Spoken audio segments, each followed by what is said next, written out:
80-year-old Australian sailing legend Jon Sanders is in the country as part of the worldwide push to raise awareness of plastic and microplastics. He's collecting ocean samples throughout his expedition to create a database on the amount of microplastics in the southern hemisphere oceans. While Jon was the first man to circumnavigate Antarctica solo, circling the continent twice in 1981 to 1982 in his yacht. He now joins us from our Seapoint Studio in Cape Town. A very good morning to you and welcome to Morning Live. It's great to have you on the show. You arrived in the country last Sunday. What are your impressions so far? I'm in Cape Town. I'm used to Cape Town, Yeah. And I love the place. I love coming back. It's beautiful. Now, this is your 11th solo circumnavigation world record.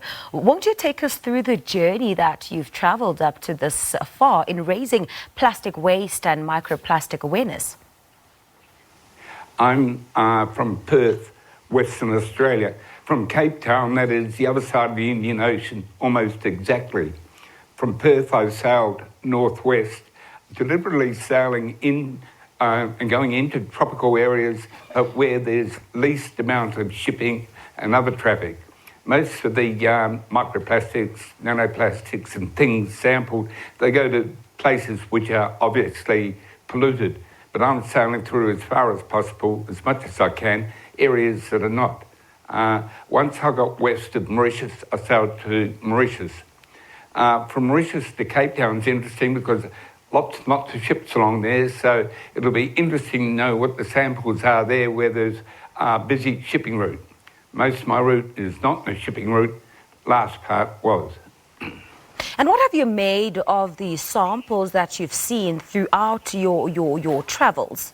And what does that tell you about the efforts of making sure that our oceans are less polluted? I think you're helping. Bringing aware to everybody. The passage I just made for the first 3,000 miles, say, if you stood on the deck of the boat and you looked round, it looked like very clear ocean, clean as you like. But I've certainly been in areas where it's quite different, very different. For example, when I left the Gulf of Panama last time, there was a big current in the ocean. And on that current, in a line, as far as you could see, as far as you could sail, was styrene foam and the likes of that. And of course, most of the plastics getting into the ocean are from the major Asian rivers in Asia. And there are patches of ocean where there's lots of it. But what I'm doing now is actually sailing where there's not and taking samples so we can see, as a baseline, what it's like in the rest of the world. It would seem as if the world is somehow going green. At the same time, there seems to be a lot of people who just don't seem to get it. And those people are ordinary citizens, governments, leaders who just don't seem to understand or getting the message of saving the environment. In your opinion, what more do you think should be done for us individuals to continue to play a role and to play our part? Well, you're doing it at the moment, but what I've noticed is schools everywhere that I've been to, is the youngsters are learning, the youngsters are realising, and as they grow older, they will have an effect, but they also have an effect on the adults. So some of the older ones are a little bit naughty, but some of the industries too, like I was in Pick and Pay the other day, and all the food was going into single plastic bags, none of which are going to be reused. Well, that need not be like that. Take us through your actual procedure of this exercise or the program, and who are the people or organizations that have partnered with you over the years to make sure that you continue to do what you do? I'm currently, the boat, I'm not paid, but the boat is sponsored by Boat Gear and Equipment by the Minderoo Foundation, headed by Andrew Forrest. Andrew Forrest is a billionaire, one of Australia's richest people, and he puts a lot of his resources into things that do good for the community. I'm connected to the Curtin University with the samples.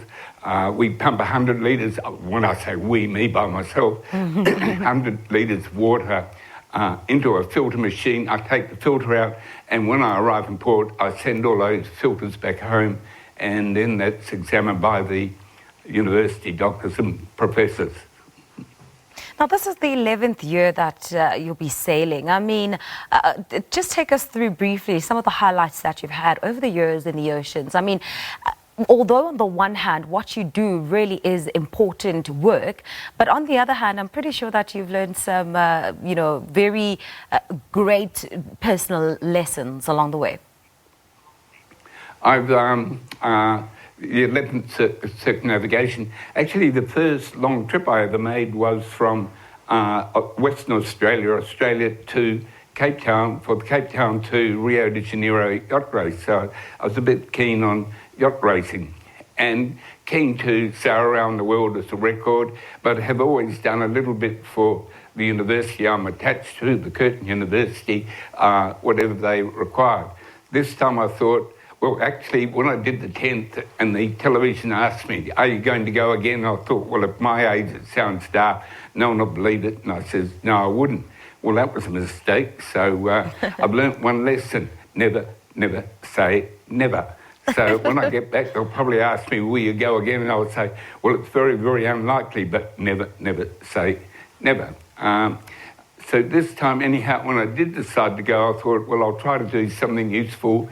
And I got a little management team, and they suggested nanoplastics in remote areas where you sail, but also to regions I'm sailing through, fairly safe for a bloke of my age. I'm 80, and I'm actually going in the best sort of suitable climatic conditions for sailing a small yacht.